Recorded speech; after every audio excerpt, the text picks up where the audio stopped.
I once met a man who never raised his voice, never got flustered, never explained himself. Yet everyone respected him, from doormen to CEOs to neighbors. One day I asked him his secret. He smiled and said, "I don't try to earn respect. I simply don't allow disrespect."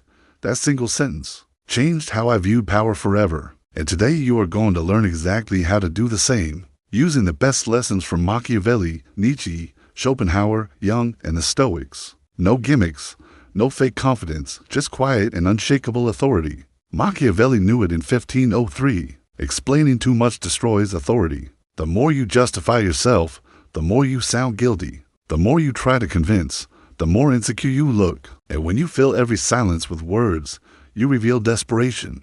The human brain interprets silence as confidence. When you do not need to defend yourself, you look innocent. When you do not need to prove anything, you project power. That is why the first technique is simple, but deadly effective. The 3-second rule of authority. Whenever someone challenges you, count silently. 1, 2, 3 before speaking. That pause is not weakness, it is psychological warfare. It makes them fidget. It makes them question themselves. And it forces them to feel the weight of your presence before they hear your words. Nietzsche saw it clearly. The moment you explain, you put yourself beneath the other person. Think about your last excuses. "Sorry I'm late.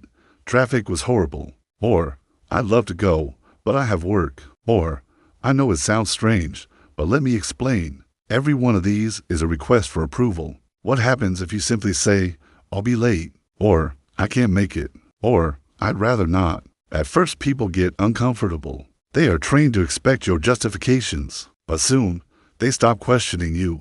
Explanations invite debate. Simple, direct statements close the door. Test this today. Make a decision and announce it without a single justification. You will feel the discomfort and then the power. In 2019, a 28-year-old executive walked into a room where 12 directors were ready to humiliate her publicly. They had fake documents, false witnesses, and rehearsed accusations. She did not cry. She did not yell.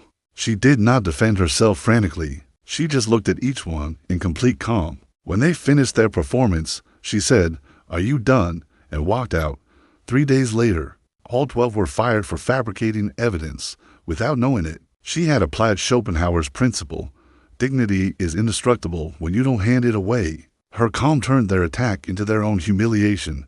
That is called the emotional mirror. Reflect their energy back without absorbing it. When attacked, breathe 3 times. Relax your face. Hold your gaze. Speak slowly, like you are explaining something obvious to someone who has not grown up yet.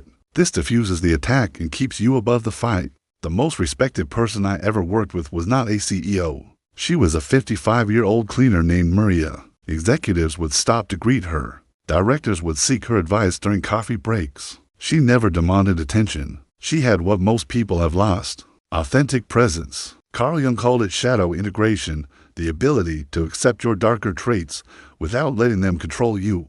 Most people hide their flaws, fake their happiness, pretend to be someone they are not. This creates a false energy that others can sense. Maria did not hide her limits. She accepted them. That honesty radiated an authority no diploma could match. Here is the exercise. List 3 traits you hate to admit about yourself. Maybe you are controlling, jealous, or lazy. Then instead of denying them, accept them. This authenticity is magnetic because people are tired of masks. Sartre had a brutal truth. You teach people how to treat you, not because you deserve bad treatment, but because your boundaries or lack of them show people what is allowed. If you tolerate interruptions, they will keep interrupting. If you allow disrespect, they will keep giving it. This is not about blame. It is about power. Blame freezes you.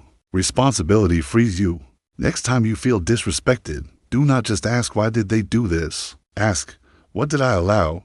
What limit did I not set?" It will sting at first, but when you realize you train people to treat you a certain way, you will also realize you can retrain them. Marcus Aurelius never lost his composure in public. Seneca stayed calm even when Nero threatened his life. The Stoics knew the truth. Control is not about suppressing emotions, but observing them. Suppression is a ticking time bomb. Observation is liberation. When anger rises, Marcus did not try to erase it. He observed it. Interesting. My face is getting hot. My chest is tightening. That tiny distance between feeling and reacting is where your freedom lives. Practice the inner observer. when a strong emotion hits. Mentally step back and describe what is happening. This space lets you choose your reaction, and people instinctively respect those who cannot be manipulated emotionally. Sun Tzu said, "The right move at the wrong time is a mistake." In social and power dynamics, timing is everything. Speak too soon and you look insecure. Wait too long and you become irrelevant. Strategic timing has 3 rules. Observe before acting. Read the room before you speak. Pick battles that matter. Not every hill is worth dying on. Act when others hesitate. When the group is frozen in indecision, one clear voice becomes the leader. When you combine emotional control with perfect timing, you stop chasing influence and it comes to you. Lao Tzu wrote that the best leaders are barely noticed. The more you try to prove you are in charge, the less authority you have. Leaders who constantly give orders, interrupt, and dominate conversations get followed out of obligation, not respect. True leaders ask questions, give credit, and create space for others to shine. They solve problems no one else wants to touch. They connect people. They remove obstacles. And because they do not threaten anyone's ego, people follow them voluntarily. That is leadership without effort, and it is the most powerful kind. So here is the secret to commanding respect without effort. Stop chasing it. Do not explain. Do not justify. Use silence as a weapon. Accept your shadow. Take full responsibility. Master your emotions. Perfect your timing.